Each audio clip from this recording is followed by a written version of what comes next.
This is Let Us Interrupt You, episode 236 here on Thursday. I'm sorry. Wow. Really getting ahead of myself here.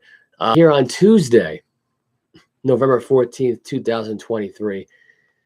And yes, I do want this week to be over already, even though I just started. It's only Tuesday. Tomorrow will be Wednesday, the midpoint. So it's getting closer and closer to the weekend here. Sorry, I just had a lot on my mind. Anyway, last night, the Denver Broncos pulled off I would say it was one of the most season. I would say by far. I mean, this was by far the shocker of the entire NFL season.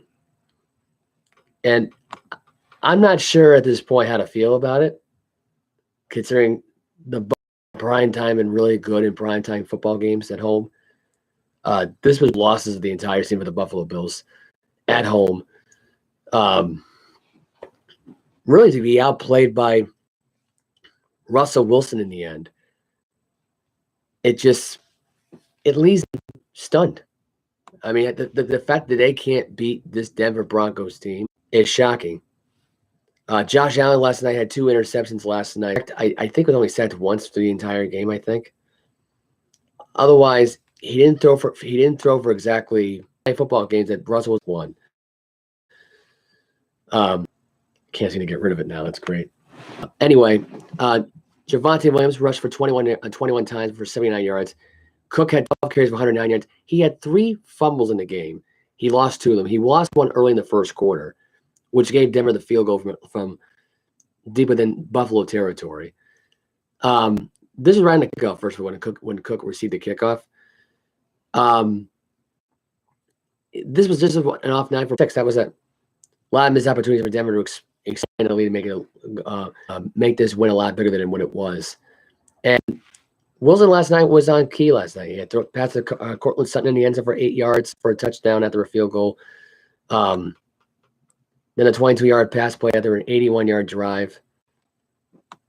They got a 2-point conversion with Allen throwing it to Gabe Davis. There was an interception. I think was it the first interception I know was off of Davis's hands. The second interception was after that after they allowed a field goal, the first play of possession for Buffalo, they throw a pick, which set up 3 yards out, got the extra point. Then Wilson threw a pass to Javonte Williams for 3 yards out, missed a 2-point conversion. Then Allen scrambled to the left, got the extra point. Now they're trying to go for a field goal here in Denver. They missed the field goal. However, they were called for 12 men in the huddle. Moved 5 yards. Let's kick the game-winning field goal there. Denver Broncos upset the Bills 24-22. Throughout the night here, trying to make something out of nothing here. This was just a rough night. Gabe Davis 2 catches. Stephon Diggs had 3 catches for 34 yards. Cook had 2 catches for 53 yards and a touchdown. Javonte Williams had 4 catches for 31 yards. Jerry Jeudy had 3 catches for 35 yards. This was really tonight, or last night, I should say, the best matchup, the best way to say this was Denver survived this. They were even throughout the entire game. They just neither offense could get a lot really going until later on in the game. Denver led for most of it. Sean Payton really basically got his first signature win as a head coach in the NFL. That big win in Buffalo right there that they needed. Denver's first win in Buffalo since 2007 when J.P. Lossman was their quarterback. And he was terrible. I mean, he was by far one of the worst quarterbacks that I've ever watched play football in the NFL. Almost worse than Brady Quinn. But Allen last night, the more I could say, the moral of the story was that he played awful football. The Madden curse is real. That's all I got to say about this. I mean, last year he finished the season with about 10 interceptions. He already surpassed that, and it took him 10 weeks to do it. 10 weeks. And the one thing that really set the field goal team up here for Denver was that pass interference call. And I look back at that play, it was the right call. He got there too early. He hit the guy too early. By the time the ball turned around, the ball was already over his head at that point. So by the time he turned around to that point, the ball was already past him. So he bumped into him, and he really wasn't looking when he was going. Running full. The kneel down to that point, set them up at that point. It was just Buffalo last night, which is crazy enough to think about. They had a fumble, then they had an interception, then they had a punt. That was their first 3 drives in the first quarter. Second quarter was, but Bills, they wanted Sean McDermott to get fired. They fired their offensive coordinator. I think Josh Allen just quit when it really came down to it. Even if they got the other touchdown there, it didn't matter.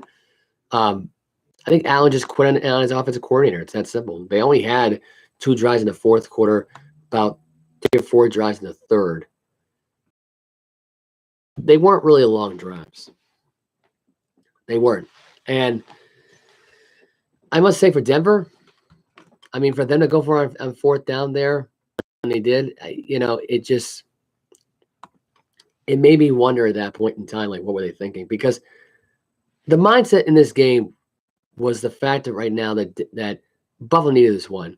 This was Von Miller's first game against Denver. He wanted revenge for them trading him away, showing what he was worth at that point in time. In reality, they probably made the right decision because he didn't play overall that great in the game. His name is not saying on my end right now. The page is taking forever to load up.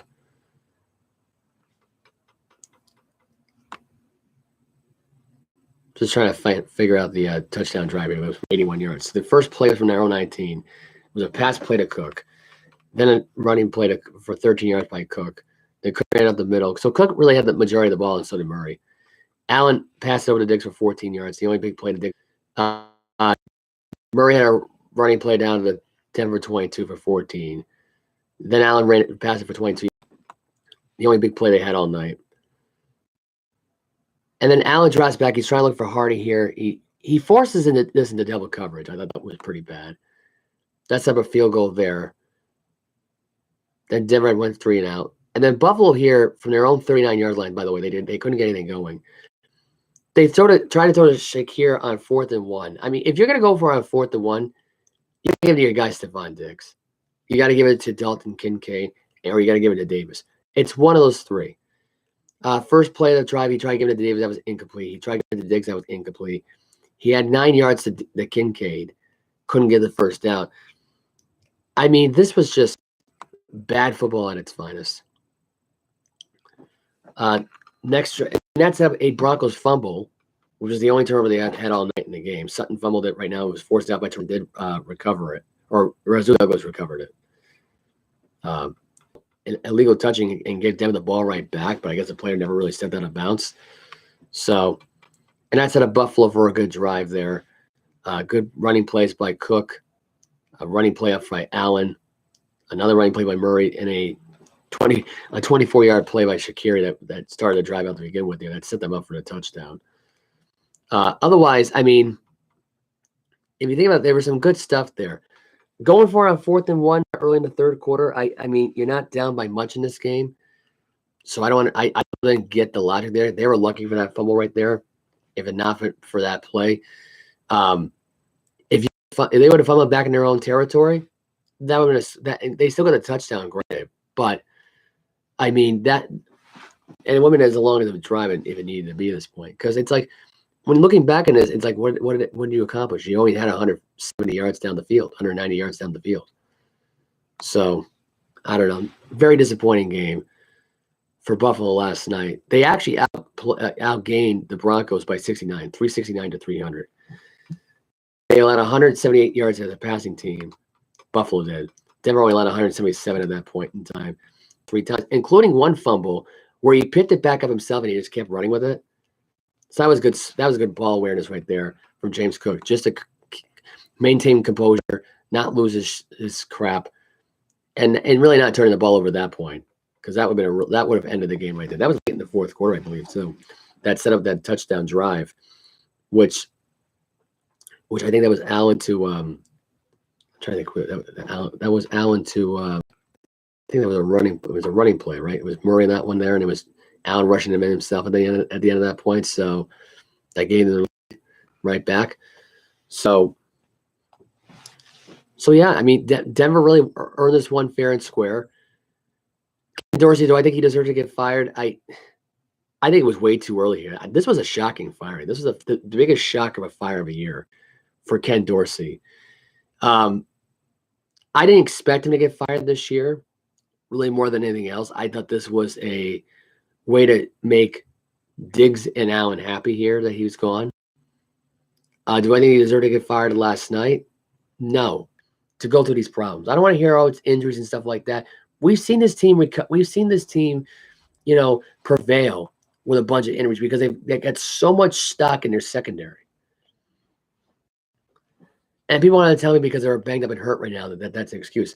So when they didn't have Micah Hyde all year last year, and they didn't have Von Miller last year, and they went, 13-3 last year because they couldn't play that other game. Raymond didn't finish because of that cardiac arrest that he had in the game. What was the excuse then? I want to know because they had these guys healthy all year. Besides losing Tre'Davious White, what was the excuse making this year? Because at this point in time, it just you got the Denver Broncos living rent free in your head here, and you can't get anything accomplished.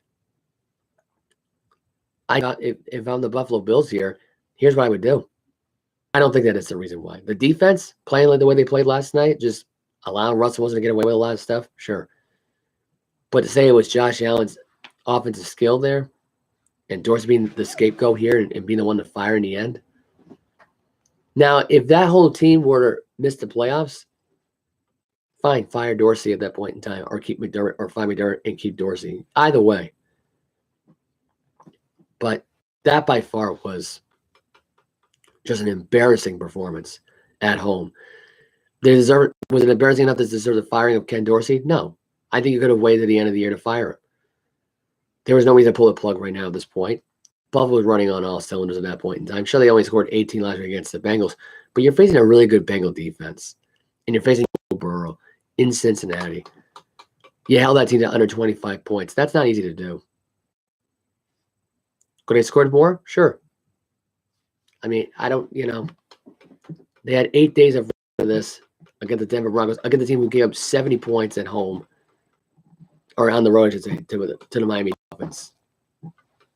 So I'm just saying, like that's just my takeaway from this whole thing is they gave up a game where the other team scored allowed 70 points in a football game.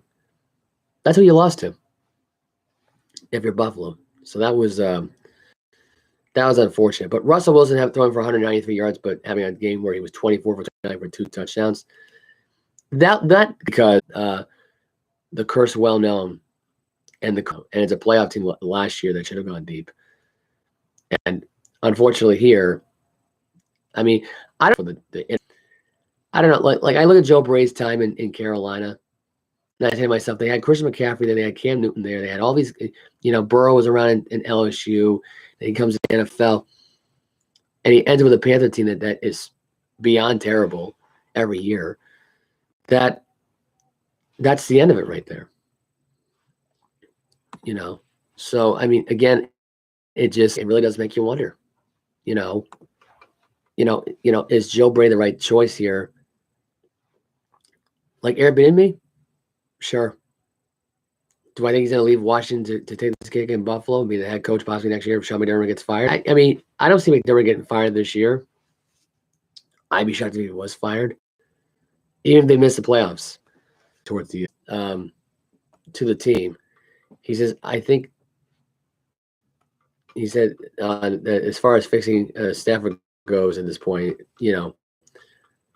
apparently opening to have the league MVP. Oh.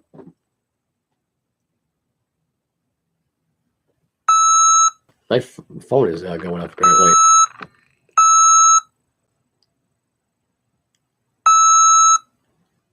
Your McAfee subscription is out of date. Renew your subscription to remove viruses. Yeah, I'm not doing that at the moment.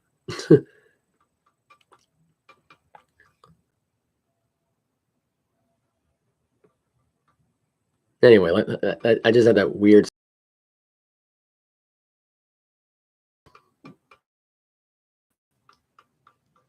But Sean McVay went on to explain the reasoning behind the reason behind the addition of Carson Wentz. He said it was to. Oh, you gotta be kidding with this freaking phone today. My system's not responding at all. I added Carson Wentz. I feel like every time I mention Carson, I hope my page isn't failing here. Now I can't even see myself. All right. I must be lagging a lot here, if that's the case. But they want to make sure they have a backup plan in mind. It's not what they said quote unquote here, but I can't get the actual article here because every time I try to get the actual article, it's not going to open up here. Stafford's thumb could be an issue at this point right now. They want to have safety because they know Stafford's an injury-prone quarterback. So the idea of adding a former MVP to the mix here would spice things up at this point. And that I think they're just trying to get rid of Matthew Stafford. I think they had enough of Matthew Stafford on this team. The missed playoff appearance after being in the Super Bowl prior to that. I mean, they won the Super Bowl, then they missed the playoffs going 5-12. I mean, they knew going in he was going to be injury prone. So giving him a 5-year deal at that point made no sense. And by the way, he's got 2 years left of that deal. So that deal doesn't come to an end really until 2025, 2026. But I think there's an opt-out clause within that contract. And this could be Stafford's last year with the Rams. I mean, I don't think he really is playing at a great level right now as a rookie. I mean, he's been marginally the help here, along with Cooper Kupp. But Kupp's been struggling to get any passes really going in his direction, and Nakua is just a ball hog. And Matthew Stafford at this point, I mean, I don't know if he's losing. I don't think he's losing steam per se, but I think it's just a fact right now that you got you got a plan B in case Stafford doesn't come back. So anyway, I mentioned before Ken Dorsey got fired due to last night's Monday night loss to the Denver Broncos. My thought process on this hasn't changed on this thing. The fact that they've let him go like that, I thought was kind of ridiculous. I think the fact that they only lost by 2 and they only lost because the defense was offsides or the special teams was offside or had too many men on the field, where the kicker missed the kick, and then they got the field goal from 36 yards out after that dumb penalty. And you look back at it and you figure and you think to yourself, they had no timeouts, so they couldn't stop anything. That was bad time management too by Buffalo anyway. They could have kept those timeouts locked for. You got Josh Allen there to rely on here in certain situations. They get the ball down the field pretty quickly. I don't get the logic why you took that many timeouts and not to even figure out the count there at that point. How nobody on the special teams coach was going get off the field to the 12th man. It's beyond me. That's inexcusable. That's not a Ken Dorsey firing, though. That should not have been a Ken Dorsey. That shouldn't even been a Sean McDermott firing at this point. The Bills Mafia, though, wants to change. So they want Sean McDermott to get fired. Instead, they got Ken Dorsey. And Dorsey at this point, anyway, wasn't really that great of an offensive coordinator anyway. But to fire mid-season after your team has won the AFC East at least 3 different times here, I've never heard of any team that has been winning the division 3 straight years firing their offensive coordinator the 1 year they seem like they're not going to win it. Seems premature to me, if you ask me. Absolutely premature. Sean Payton, though, explaining why the Buffalo Bills were painted on the Denver Broncos. It was a jarring sight this week at the Central Health Training Center at the site of the Buffalo Bills logo on the Denver Broncos practice field. Payton said, "It's funny, I've done that for years, and it was always to acclimate our players. We used to do all the time in New Orleans, and our equipment guys had it down pat. It's all computer generated." I thought that was pretty funny, though. I will say that myself. I actually thought that was actually the Buffalo Bills practice field when I first looked at it. But I remember all the stories that Sean Payton did in New Orleans, and it's like getting ready for the element of surprise here. Certain practice fields they've done it on. I mean, it's his people, so it makes sense to do that. C.J. Stroud is currently on pace right now to shatter Andrew Luck's rookie passing yards record. By the way, they had the stat wrong. It's really 17 touchdowns and 2 picks, but whatever. Those totals would put Stroud on pace for break the Lux record from 2012, with, who had 4,374 yards in the 16-game season before in his 2012 campaign. If Stroud hang on to his current pace, he eclipsed Lux's record in 15 games. When it comes to the rookie passing touchdown record, Los Angeles Chargers Justin Herbert holds that particular mark with 31 passing touchdowns. Herbert accomplished that feat during his rookie season back in 2020. So I think Stroud will get the 5,000 passing yards here, and he'll be by far unanimous offensive rookie of the year. Tyreek Hill might get the 2,000 receiving yards this year. That I do believe. Despite 200 yards the next couple of games here to whoever he plays against right now. And listen, I think, he did that in 8 weeks. If he can, if he can do that in 8 weeks, he can do that in 7.5. It's doable. And I think if Tyreek Hill gets to 2,000 receiving yards, I think he's a unanimous MVP in the NFL. Tua right now is on pace right now for 38 touchdowns and 12 interceptions. Mahomes is on pace right now for 32 touchdowns and 17 interceptions. McCaffrey is on pace right now to get this season, I think alone, would be, if you had to combine all the touchdown numbers, it's got to be at least 15 to, or I'm sorry here, 19 to 25 touchdowns in general, between rushing, passing, and just doing all the above, really. Like just going out. Leighton Vander Esch and for the Dallas Cowboys is out for the year with a neck injury.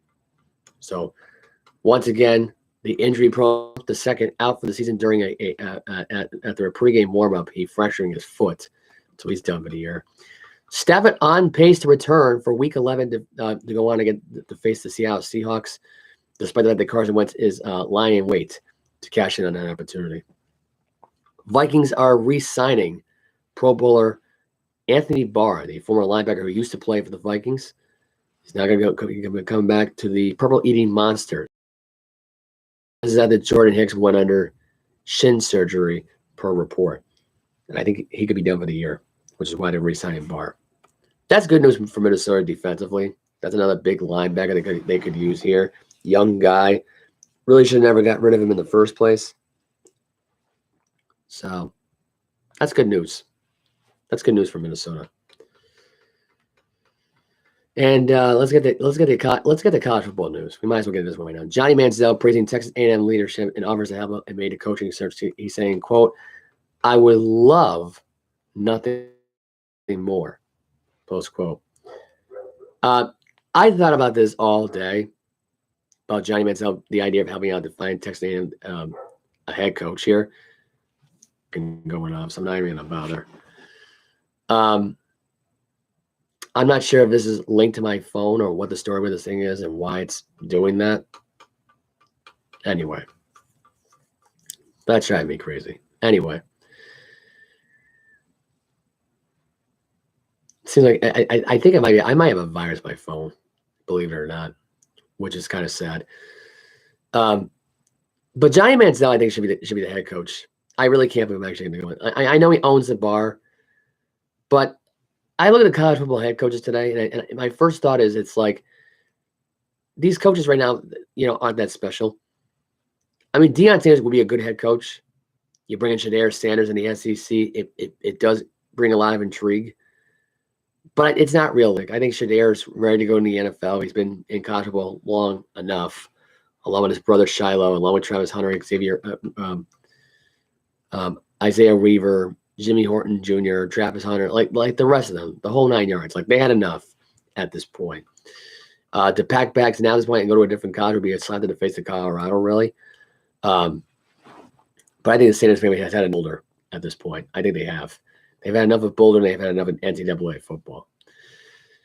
But I think of Manziel as being a coach only because he's a former player and it would make sense. And I think we connected to players. Younger coach right there, young voice, inspiring story about him, close on the verge of death and stuff like that, what he did in his documentary, and a guy who turned his whole life around, he went from living on food stamps and all that stuff right now, not making enough money, blowing his money by gambling and stuff like that and doing drugs and being a quarterback in the NFL and having his work experience with the Cleveland Browns he's ever had. Never watched any film, was irresponsible, did stupid things. But he had to come in a Jesus moment. And I think for him to go on a football team and actually, it'd be an inspiring story to his football team. It would be. It really would be. Another coach I had in mind was Mel Tucker, a guy who basically got robbed from his Michigan State job. I think Jim Harbaugh's done with the NCAA in general, because I feel like if he goes and coaches anywhere else, he'll get suspended for the entire season. So I think Mel Tucker's a good choice. Urban Meyer's back on the table. I think he can go to Texas A&M. I think Bill O'Brien, if it doesn't work out in New England, and he could end up being fired as well. My friend commented on that post I had today on my Facebook feed. So if that happens, it does create a lot of intrigue. It really does. So, I mean, again, it just, there's a lot of intrigue behind it. There's also another coach I had in mind that I think would make somewhat amount of sense, really. And that would be Alex Grinch, the former defensive coordinator for the USC Trojans. You talk about a guy who's looking for another job at this point. Be a head coach at the college level at this point and just do that. I mean, there's a lot of good names out there. Dan Lanning's another one. Oregon head coach. You got Lincoln Riley. He could go back to Texas, I think, possibly, and coach for Texas A&M. He'd be facing up against Texas in that SEC new rivalry at this point. You got Dabo Swinney, who's yes, he's got a long-term deal, but could opt out if the opportunity presented itself. I mean, there's a lot of ways you can go with this, really, as far as the new coaching goes at this point. Anyway, so that is the story with that one right now. Jim Harbaugh says Michigan is, quote unquote, America's team. Despite the scandals here, I'm going to open up the article page for you, and hopefully I don't have any issues with the page. I shouldn't even have to have the issue at this point anyway. It's going to Sports Illustrated here. Who wrote the article? That's Joseph Salvador. This phone just keeps making noises. Anyway, Michigan shame amid sign stealing scandal. This is according to Harbaugh himself. Michigan coach Jim Harbaugh spoke to reporters Monday for the first time since the Big Ten suspended him from a game day coaching duties for the rest of the regular season, and he came out swinging after his team beat Penn State without him Saturday. Harbaugh raised some eyebrows by suggesting his team should be hailed as America's team as it navigates the obstacles of a sign stealing scandal. He said, quote, "It's got to be an American heart of the Wolverines. America loves a team that beats the odds, beats the adversity, overcomes what the naysayers, critics, so-called icebergs think. That's my favorite kind of team." Michigan was found in violation of the Big Ten sportsmanship policy for conducting an impressible in-person scouting operation for over multiple years, an unfair competitive advantage that compromised the integrity of the competition. Legal filing later Friday in hopes of receiving a temporary restraining order against the punishment. Hearing is addressed to Michigan's request for a temporary restraining order will be held this Friday at Washtenaw, Michigan County Court. Wolverines 10-0, 7-0 in Big Ten are playing on Maryland against the Ohio State Buckeyes. I think Jim Harbaugh is, I think, in this whole thing, not wrong. Here's my question. The integrity of the game in the copyright, and watch film and stuff like that, aren't you compromising what the camera people have at this point, like stealing the video at this point from YouTube or whatever network you're stealing from and watching it that way? But, it comes into question when people are stealing signs. I get when you're filming this stuff right now from their sideline, stuff like that, and you're stealing their signs. I get it. You're stealing their playbook. That's going to the extremes here. Connor Stallion deserved to get fired for what he did. That's the reality. He was going to get suspended anyway, regardless. There's one excuse. Michigan athletic director just wanted an excuse to suspend Jim Harbaugh again, because deep down they didn't want Jim Harbaugh to come back in the. because somehow, Stallion, who, by the way, was going to get fired anyway. They didn't even have any heads about firing him. But him to say it's America's team, it's making the athletic director sick because deep down, he cannot stand Jim Harbaugh. If he had his way, he would have cut a Stallion, the guy who was stealing signs and started to begin. It was right around that time. Harbaugh didn't know. They thought it'd be enough, though, to get rid of Harbaugh, and that was the end of it. They were trying to get rid of Harbaugh. They were trying to get Harbaugh out the door with all the violations and stuff like that because the athletic director signed off on it and it happened. Because really, I think Jim Harbaugh's job is being a head coach. Even though if you can't beat one football team that require, even you're going undefeated every year, that deserves a firing. I just look at it and go, that's just laughable. It really is. I said to myself, I don't even know if that was a cover up of this. Football is America's team because they're beating all the odds. They have the odds in their favor because of all the sign stealing they've been doing, all the Spygate stuff. College football is what they are. Harbaugh reminds Bobby Robert Kraft. The athletic director's job at this point. Well, that's what it really comes down to. Nick Saban is, if we're going to put this in perspective here, of how many of the college football world. That's how you're going to look at that now at this point. The only difference is Harbaugh does actually some bad injury news for Steph Curry. Freezes midway through. Like, it's so slow today. I'm going to try to share the screen so that way people can see what the news about Steph Curry is all about here. And this may be the last time I ever use this laptop. Because I just got a brand new one. So I'm not even sure why I'm maybe not even using it. But anyway, Steph Curry believed to have a knee sprain per report on Sports Illustrated. Warrior superstar Steph Curry was ruled out for Tuesday's in-season tournament game against the Timberwolves while dealing with the injury. Curry is reported to have sustained a sprain in the knee and is expected to undergo further evaluations to determine, according to Sham Charms of The Athletic. Char reported that Curry is not expected to miss much time with the injury, though he's already been ruled out for Tuesday. Golden State Valley plays the Thunder on each of its next two games, except for so. And I believe that tournament is on a Friday anyway. The 18th, I believe, is a Saturday, which it is. So, put the Warriors. I think the Warriors might lose a few games this week. That's my takeaway from this whole thing. Anyway, let's go to NBA game scores. Obviously, at this point in time, the webpage here is starting to slow down here, so I'm not even going to open the webpage here. I'll give you the scores pretty quickly here. Celtics beat the Knicks last night, 114-98. Jason Tatum had let me just pull the screen real quickly here. The box score here on my end right now. I thought I was going to show the scores in here. I guess it wasn't going to go to do that here. As it loads up pretty slowly here. I do apologize for this laptop again. The Wi-Fi here is not great up here at all in my room. But that's what I'm doing in my room, doing this from my own man cave bedroom. So, Celtics improved to 8-2. Knicks dropped to 5-5. Jason Tatum, I believe, had 30. I want to say it was 32 points. I think he had in this game last night. As soon as this thing starts to load up, it was 35 points. I was 3 points off. So, 35 points, 6 rebounds, 7 assists. Jaylen Brown had 22 points last night. I'll know more about it as soon as this screen. This is a really crappy computer today. Let me tell you. I'm not having a good start to my day, let me tell you. Brown had 22 points, 5 rebounds, 6 assists. Porzingis had 21 points, 6 rebounds, 3 assists. Drew Holiday had 14 points, 7 rebounds, 2 assists. Derek White had 3 points, 2 rebounds, and 4 assists. Brunson had 26 points, 3 rebounds, and 4 assists for the Knicks.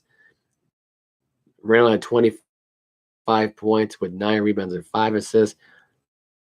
Josh Hart had 16 points, 9 rebounds, 3 assists. Quentin Grimes had 12 points and 1 assist last night. Those were your key helpers last night in the game. And it looks like now with my computer really acting up here, which I'm not going to be able to finish the thing on here I wanted to do on my end here. I'm going to have to do it on my phone, which I hope doesn't have a mental breakdown here. Here we go. We got the rest of it here. I'm going to pull up on my phone here and pull up the box score on the my phone and stuff and leave the scores posted on here on my computer. Anyway, Raptors beat the Wizards last night, 111-107. Siakam had 39 points last night. Scotty Barnes had 19. Siakam had 11 rebounds, 7 assists. He was 15 for 24 shooting. Scotty Barnes had, like I said before, Siakam had 39. Scotty Barnes had 19 points, 9 rebounds, 4 assists. He had 8 for 17, 0 for 2 from 3. Both guys combined were 0 for 16 from 3. 0 for 6 from 3, excuse me. And they were 12 for 16 at the line combined. The Bucks beat the Bulls 118-109. Giannis Antetokounmpo gets another double-double. He had 35 points and he had 11 rebounds last night, along with 2 assists last night. Brook Lopez had 11 points, 5 rebounds. Milton had 13 points, 6 rebounds, 2 assists. Damian Lillard had 12 points, 3 rebounds, and 5 assists. For Chicago, Levine had 20 points, 8 rebounds, 5 assists. DeRozan had 11 points, 4 rebounds, 7 assists. Vujicic had 26 points, 12 rebounds, 5 assists. And Torrey Craig, the former Phoenix Sun, 8 points, 12 rebounds, and 2 assists last night. The Kings beat the Cavs last night 132-120. De'Aaron Fox made his return. Mike Brown getting his 400th career win against the team he started his coaching career off with, which was the Cleveland Cavaliers. Sacramento had the returning Fox had 28 points, 2 rebounds, 6 assists. Sabonis had 23 points, 9 rebounds, 10 assists. That's a double-double for him with the points and the assists. Huter had 20 points, 2 rebounds, 2 assists. Murray had 25 points, 8 rebounds, 1 assist last night. Barnes had 4 points, 5 rebounds, and 3 assists. Evan Mobley of the Cavaliers had 16 points, 12 rebounds, 2 assists. Jared Allen had 12 points, 9 rebounds, 1 assist. Donovan Mitchell had 22 points, 2 rebounds, 5 assists. Strauss had 19 points, 5 rebounds, and 4 assists. Story of the game was last night for these games last night was the Wizards blow a 23-point lead. They're up 71-48, and the Raptors just ran around with it way within the second half. I mean, they just completely exploded on a huge run. And no one could slow down Toronto at that point. And they were angry after the loss they suffered against the Celtics by 23 a few days prior. Celtics D came into play last night between Holiday, Derek White. I mean, that is the best 2 defenders in the NBA right now, best backcourt right now. They got going right now in the NBA defensively goes. Porzingis is a monster in the center position right now. He can play at a high level defensively. He was great last night once again. The Bucks last night, Giannis Antetokounmpo just was the man last night. He was the only one that showed up and played last night for the Bucks and helped the Bucks get the win here. That's not going to last too much longer here at this point. They're going to have to be guys that step up here. Lillard, the guy they got in a here, is going to step up here. I know it's early, but they still got another 72 games to go here. But it's time to either put up or shut up here now going forward. You have 72 games left in the year. Get everyone involved. That's how I look at it at this point. Don't be all about you carrying the team at this point and putting the whole team in your back. Don't do that anymore. That's all I got to say. Las Vegas dumb cup here. The Miami Heat are playing the Charlotte Hornets tonight. The Magic are playing the Brooklyn Nets. San Antonio Spurs are playing the Oklahoma City Thunder. The Dallas Mavericks are playing the New Orleans Pelicans. Portland Trailblazers are playing the Jazz. The Clippers are at the Nuggets. T-Wolves are at the Golden State Warriors, even though there is no Steph Curry tonight. Grizzlies are playing at the Lakers. The Hawks are playing at the Detroit Pistons, and the Pacers are playing the Philadelphia 76ers. Wednesday, number 15 is the next set of games, which will be Mavericks and Wizards, Knicks and Hawks. The Celtics are going to Philadelphia to face the 76ers. The Bucks are facing the Raptors. The Magic are facing the Bulls. T-Wolves are at the Suns. Kings are at the Lakers, and the Cavaliers are at the Trailblazers.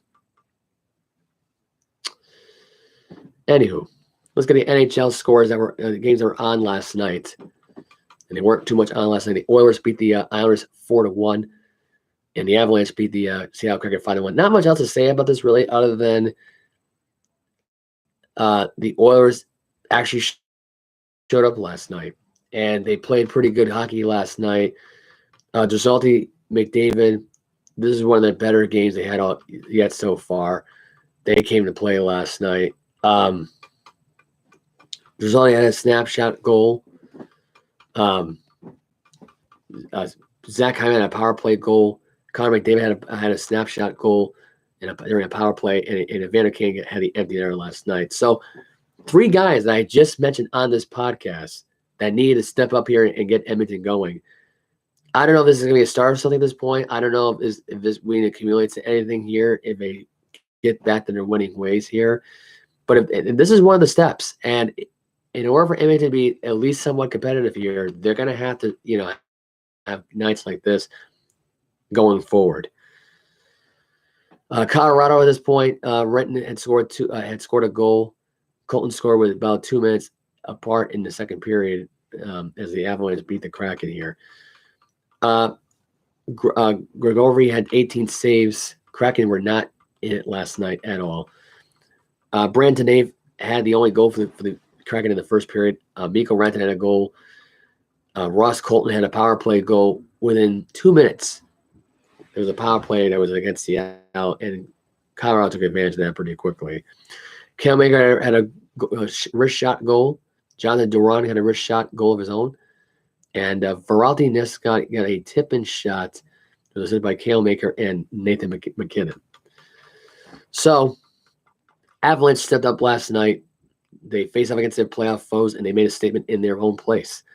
Not an easy place to play in Seattle. Seattle, they're throwing fish on the ice. I mean, to do that, because the power play goal was quick. So it had to be something to do with that fish juice that's being thrown out on there. Because they are throwing live fish on the ice, by the way, half the time. I'm just saying. That's a scary thought process right there. We got some games on tonight. We have the Boston Bruins at the Buffalo Sabres. The Pittsburgh Penguins are at the Columbus Blue Jackets. The Arizona Coyotes are at the Dallas Stars. Ducks are playing the Nashville Predators. Florida Panthers are at the San Jose Sharks. Calgary at Montreal. We have the Vegas Golden Knights at the Washington Capitals. A Stanley Cup rematch from 2018 taking place tonight. Obviously, they faced off well before all this. Tampa Bay Lightning are at the St. Louis Blues, and the New Jersey Devils are at the Winnipeg Jets tonight. For Wednesday night, you just have 4 games. You have the Flyers at the Panthers. Flyers at the Kraken are at the Edmonton Oilers. Ducks are at the Colorado Avalanche, and the New York Islanders are at the Vancouver Canucks. So that's all the hockey that's on tomorrow night. We had some college basketball. A lot of pretty interesting upsets here. We had one upset yesterday with I want to get into this with the Big East. It was we have actually first tonight, before I even get into that one, Providence, who is playing tonight. My friend's gonna be at this game. I almost forgot about the shout out to Brian Pelletier. Have fun at the game tonight, by the way, buddy. Wisconsin is at Providence. Providence is 2-0 without. Ironically, was it Sunday? Was it Sunday that he lost? I think it was Sunday that he lost, or was it Saturday? It might have been Saturday. It was Saturday, actually. They lost to Holy Cross by 1. But he'll be watching his former team tonight as they take on Wisconsin. Mountain, I think this is Mississippi Valley State is going to be at number 5 ranked UConn tonight. South Dakota is playing at DePaul, and Iowa is playing at 8th ranked Creighton tonight. As of yesterday, Michigan spoiled the Rick Pitino welcoming party at St. John's at Madison Square Garden. They got the win over St. John's 89-73. Butler beat East Tennessee State University 81-47. Penn upset Villanova, 21st ranked Villanova, 76-72-71. So that is the story with that one. Let's take a look at the top 25 games that were on as of yesterday. 14th ranked Arkansas beat Old Dominion 86-77. 6th ranked Houston beating I believe this is South Stetson here, 79-48. there. So I mentioned the other games were on already. But the rankings did come out, though, for the AP poll for the men's basketball. Here it is this week. It's number 1 ranked Kansas. They're 2-0. Purdue is 3-0 at number 2. Arizona is 3-0 at number 3. Marquette's coming in 2-0 at number 4. UConn's 2-0 at number 5. The Houston Cougars are 3-0. They're ranked number 6. They were ranked 7th last week. Tennessee moved up. They're now number 7. They're 2-0. Creighton is 2-0 at number 8. Duke dropped from 2 to 9. They're now ranked number 9 right now with a 1-1 record. Florida Atlantic still ranked number 10. Gonzaga still ranked number 11 at this point. They're 1-0. Not a lot of games played so far for them. Miami Hurricanes undefeated at 3-0. They are the 12th seed. 13th seed Texas A&M is 2-0. 14th ranked Arkansas. 15th ranked Baylor. 16th ranked USC. Kentucky is now 17th ranked at 2-0. Michigan State, after they lost to James Madison, dropped down to number 18th ranked. Texas ranked 19th. North Carolina ranked 20th. Villanova ranked 21st. They could be out of the ranking, out of the top 25 if they lost to Penn this week. Alabama is ranked 22nd at 2-0. Illinois is 23rd, ranked at 2-0. James Madison, who just beat Michigan State, I just mentioned earlier, is ranked 24th. And the Colorado Buffalo, right now, the right team right now at this point, that could be ranked here. And I think that team could be going places. They're 2-0 right now, ranked at number 25. This might be the first time Colorado's ever been ranked. So, as far as I can remember here. But that was a shock. I think the football rankings come out later on. I think they already did come out, actually, officially. Some of them remain the same here. I don't think that really much has changed here at this point. And these are not official as of yet right now, and they're not. Okay. So that's the story. That's the story with NCAA football or men's basketball here. Not much else in the ranking department. That I will say though here, if I just say right now, we've got some good games on tonight. You got 9th ranked Duke at 18th ranked Michigan State. You got number 1 ranked Kansas at 17th ranked Kentucky.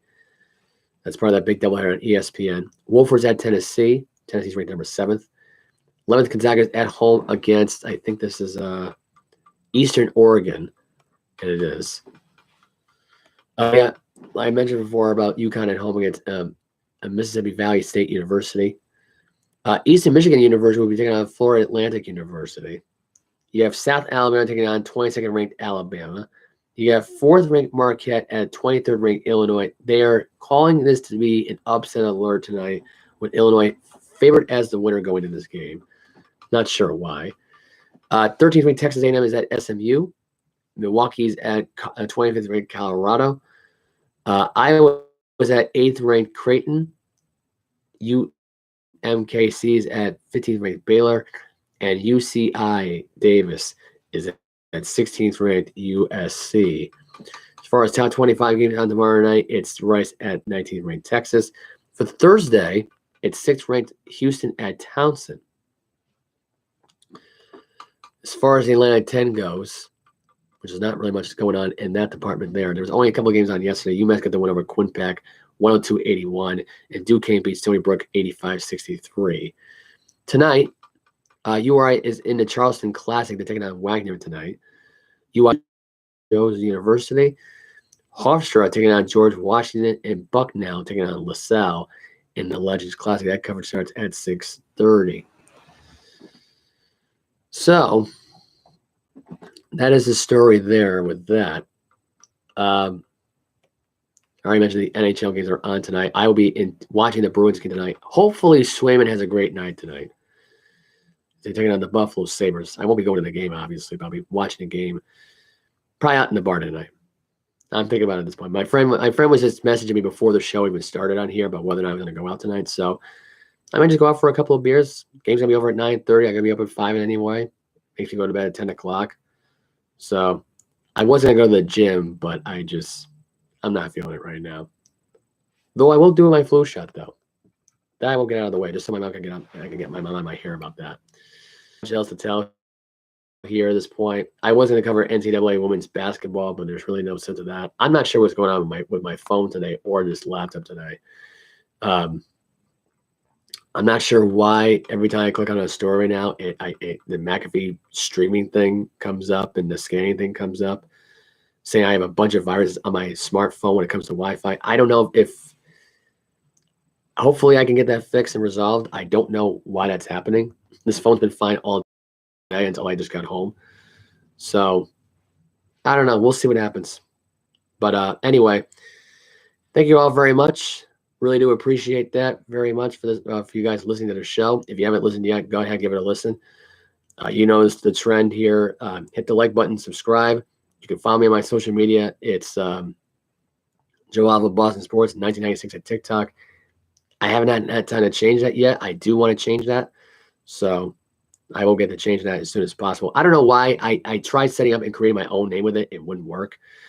But anyway, you have Joe Alva Boston Sports on Instagram. You have Joe Alva Boston Sports at gmail.com is my email. Facebook is just Joseph Alva, and Snapchat is J Alva Sports 123 or the Sports Junkie.